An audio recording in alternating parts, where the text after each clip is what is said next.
I was listening to a really interesting podcast with Andrew McAfee, and he is an MIT professor, economics guy, and he brought up some really salient points about capitalism and the fact whether, and so I want to examine, based on some of the things that he said, whether capitalism is a voracious consumer of natural resources or whether in fact it might be the saving grace of the planet. See, you can look at first glance and you can say, look, capitalism, it continually demands more products, and we chop down trees, we use the resources of the earth, we go mining, etc., etc. Now, you take a look at that at first glance and you say, yeah, it's got to be a voracious consumer of resources. But embedded into the DNA of capitalism is the fact that we all need to save money in order to increase the bottom line as capitalists, because that's the goal of a corporation, is to produce profits. And in order to do that, we actually in fact have to save resources. So for example, the Coors Brewing Company first introduced the recyclable aluminum can, and they paid people a penny so that they could reuse the metal so that they could save money. So what does this mean? That less metal is being used. But the story doesn't end there. Oh no, because as computers have advanced, we have harnessed the computing power, and these companies have seen fit to hire engineers so that they could design alloys that would reduce the amount of metal being used per can.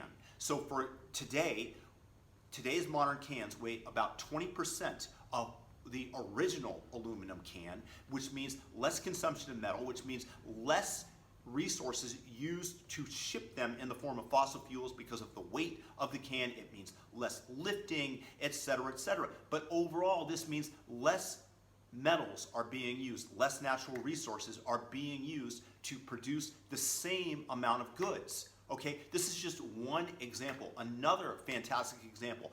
Think about a Radio Shack ad from 1991.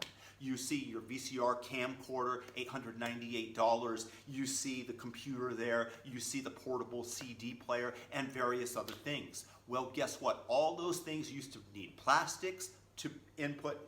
You needed precious metals for the electronics, gold even, minor amounts, copper, etc., etc. All those things that you would see in that Radio Shack ad today, guess what? They've all shrunk down into the size of a little iPhone. In fact, a cheap Android phone has all the capabilities of virtually everything in that Radio Shack ad and can be purchased for $100.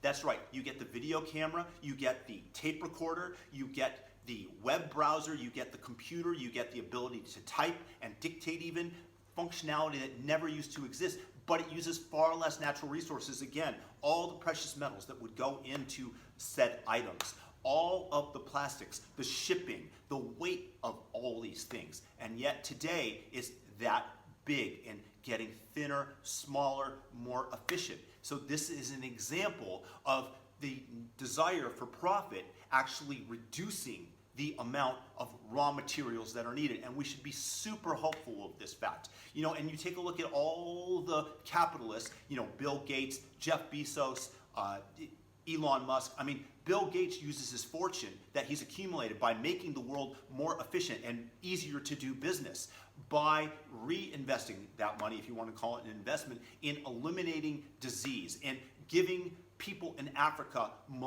mosquito nets to reduce malaria, in addition to all the research and drugs that that is being undergone and all the good that he does with his money. Jeff Bezos is using his fortune to send us into outer space in order to mine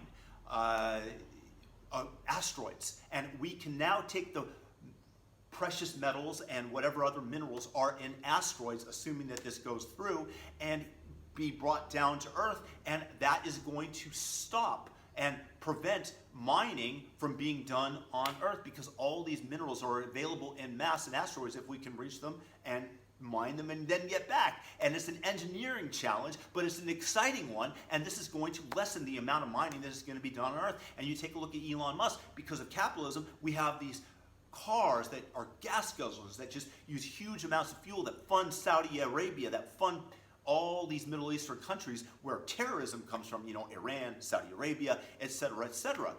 ISIS was funding themselves by selling oil. Look, if we can, fossil fuels are great and they've served mankind dramatically well. I mean, that's really what it began the industrial age. But if you take a look going forward, Elon Musk, electric cars, they're in vogue, they're superior. Because I've driven a Tesla, they are superior to the gas-guzzling cars. And it's really an exciting time to be alive because these advances are coming more rapidly and more rapidly.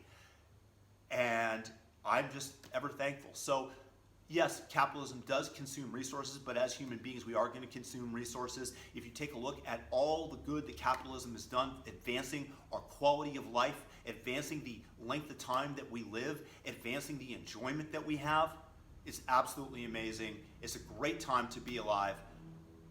Hope this sheds a new light on how you see capitalism and the advancing economy.